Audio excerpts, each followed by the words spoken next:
चलिए जी बच्चों, अब हम लोग करते हैं क्वेश्चन नंबर 8। बहुत अच्छा क्वेश्चन है, ये आसान है मगर थोड़ा सा कंफ्यूज करता है बहुत सारे स्टूडेंट्स को। ध्यान से सुनना है और इसमें ऐसा कुछ भी खास नहीं है, बस आपको क्वेश्चन का इंटरप्रिटेशन अच्छे से करते आना चाहिए। Show that the relation R in the set A, और जो गिवन सेट हम लोगों को दिया हुआ है, मैं सॉल्यूशन लिखता हूं इसका। जो हम लोगों को गिवन सेट दिया हुआ है वो दिया हुआ ए इज इक्वल टू 1 2 3 4 5 और दिया हुआ है रिलेशन, गिवन रिलेशन जो हम लोगों को दिया हुआ है, गिवन रिलेशन दिया हुआ है R is equal to A comma B such that A minus B का mod is even है ये। ओके, तो अब इस रिलेशन को मैं रोस्टर फॉर्म में लिखता हूं, क्योंकि मुझे A माइनस बी का मॉड्यूलस, साइन से हमें कोई लेना देना नहीं है, A माइनस बी का जो मॉड्यूलस है वो इवन आना चाहिए। तो मैं चेक करता हूं इवन कब कब आता है। मैं सबसे पहले पकड़ता हूं एलिमेंट 1 को 1 से सब्ट्रैक्ट करेंगे तो आंसर मिलेगा 0 जो कि इवन होता है। फिर 1 को 3 से सब्ट्रैक्ट करेंगे तो आंसर मिलता है 2 जो कि इवन नंबर है। 1 को हम लोग सब्ट्रैक्ट करेंगे 5 से तो मिलता है इवन नंबर। ये 1 के सारे सेट मैंने ले लिए। अब मैं 2 को लेता हूं, तो 2 को अगर मैं 2 से सब्ट्रैक्ट करूंगा तो आंसर मिलेगा 0। फिर 2 को हम लेंगे 4 के साथ, आंसर मिलेगा इवन। फिर मैं लेता हूं 3 को, तो 3 को यदि 3 के साथ लेंगे तो मिलेगा 0।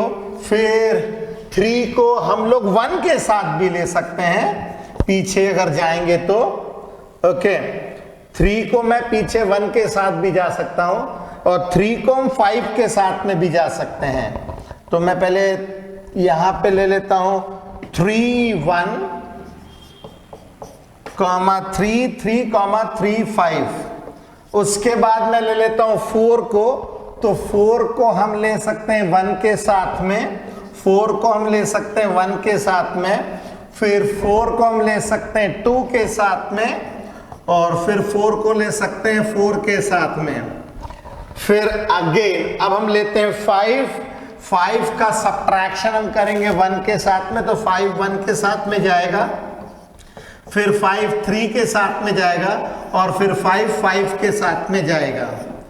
अब आप देखिए मेरे पास जितने भी एलिमेंट्स आ गए, मैंने सबका डिफरेंस लिया है। डिफरेंस 0 2 4 0 2 2 0 2, ये जाएगा 4 2 ही रहेगा, 4 4 4, ये केवल 4 1 के साथ नहीं जाएगा। 4 2 4 4 5 1 5 3 5 5। अब ये जो मैंने रोस्टर फॉर्म में लिखा हुआ है relation, in roster form relation मैंने लिख दिया है। अब आप इसमें देख सकते हैं सेट में 5 एलिमेंट्स हैं और पांचों एलिमेंट्स के करस्पॉन्डिंग मेरे पास 1 1 2 2 3 3 4 4 और 5 5 अवेलेबल हैं। तो हम यहां पे लिख सकते हैं सिंस 1 1 2 2 3 3 4 4 एंड 5 5, ये सब के सब बिलोंग करते रिलेशन को, यानी that means A belongs to relation R for all A belongs to the given set A। ये सब में सेटिस्फाई कर रहा है। इसका मतलब ये है कि it implies that relation R is symmetric, reflexive. ये रिफ्लेक्सिव है, ये हम लोगों ने यहां पे प्रूफ कर दिया। इसके बाद हम लोगों को देखना होता है सिमेट्रिक। अब मैं एक एक एलिमेंट को चेक करते चलता हूं। मेरे पास जब 1 3 है तो 3 1 है कि नहीं है, ये भी है। उसके बाद में अगर 1 5 है तो क्या 5 1 है, ये भी है। अगर मेरे पास में 2 4 है तो क्या 4 2 है, वो भी है। इसके बाद हम लोग देखें 3 5 है तो क्या 5 3 है, ये भी है।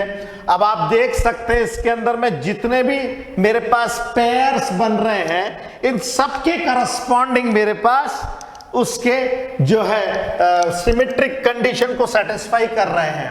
तो मैं यहां पे लिख सकता हूं सिंस 1 3 बिलोंग्स टू 1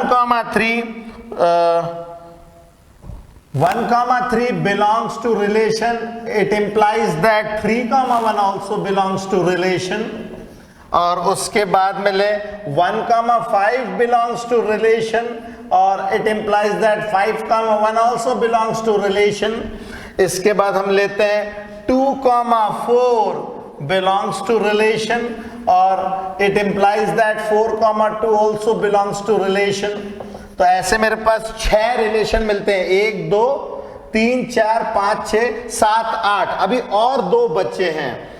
कौन सा बचा है? 1 3 1 5 हो गया, 2 4 हो गया, इसका 3 5 मेरे पास है रिलेशन में और 5 3 भी रिलेशन को बिलोंग करता है।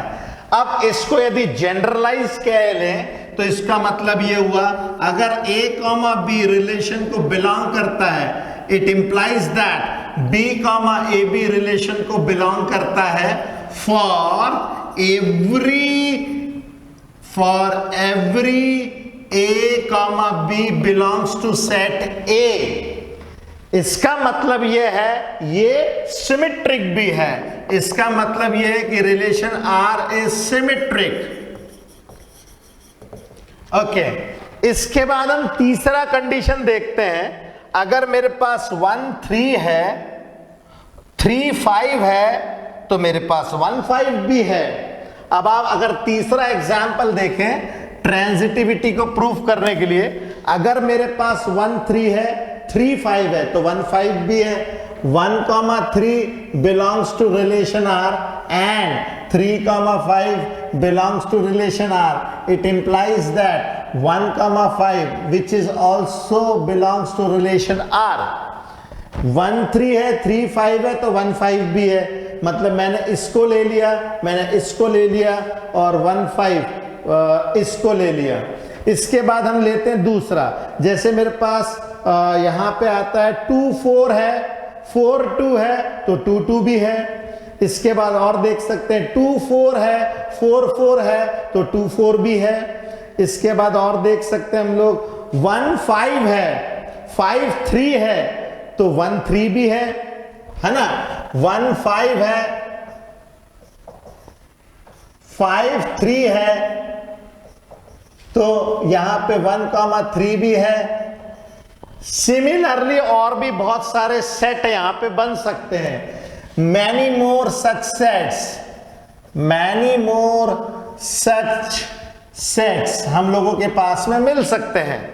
तो ऐसी सिचुएशन में हम लिख सकते हैं if a b belongs to relation R and b c belongs to relation R, it implies that a c belongs to relation R। Hence हम लोग लिख सकते हैं कि रिलेशन R is ट्रांजिटिव। ये ट्रांजिटिव है। ओके, तो चूंकि ये रिफ्लेक्सिव भी है, ये सिमेट्रिक भी है, ये ट्रांजिटिव भी है, हम इसलिए डिक्लेयर कर सकते हैं therefore relation R is equivalence relation। ये इक्विवेलेंस रिलेशन है। तो क्वेश्चन हम लोगों ने यहां तक तो कर लिया।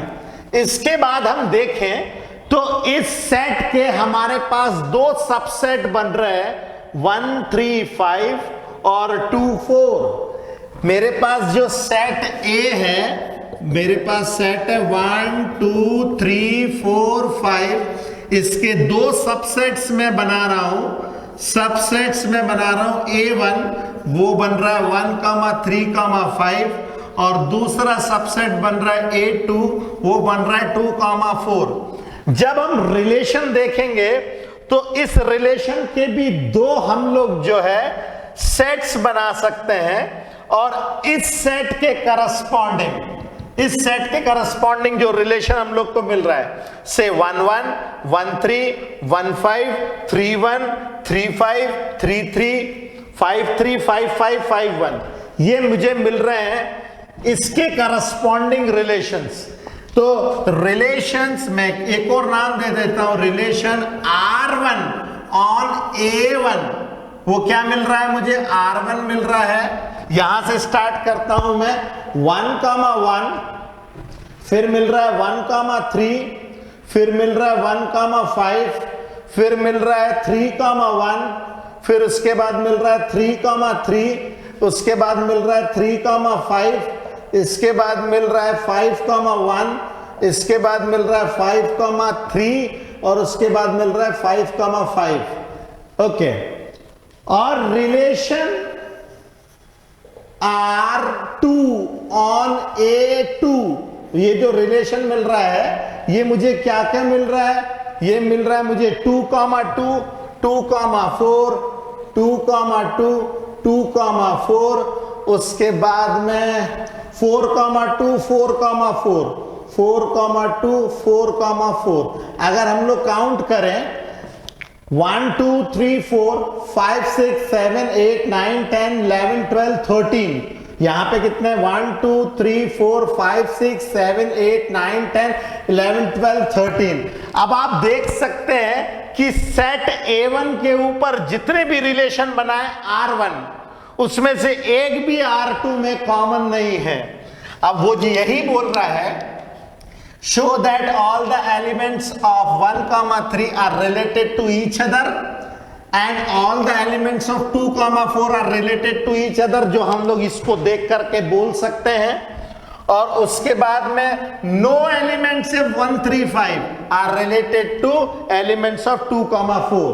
तो by looking at R1 and R2, by looking at R1 and R2 relations, we can say that, और उसके बाद हम लोग जो यहां पे लाइन लिखेंगे, यहां पे जो लाइन लिखेंगे वो लिखेंगे all the elements of 1, 3, 5 are related to each other and all the elements of 2, 4 are related to each other, but no elements of 1, 3, 5 is related to any element of 2, 4। तो ये लिखने का पैटर्न हम लोगों को बहुत स्पेसिफिक आना चाहिए, क्योंकि अदरवाइज ये क्वेश्चन में सच कुछ भी खास नहीं है, बस थोड़ा लिखने में हम लोगों को एहतियात बरतनी पड़ेगी। ओके, तो चलिए जी फटाफट कीजिए इसे।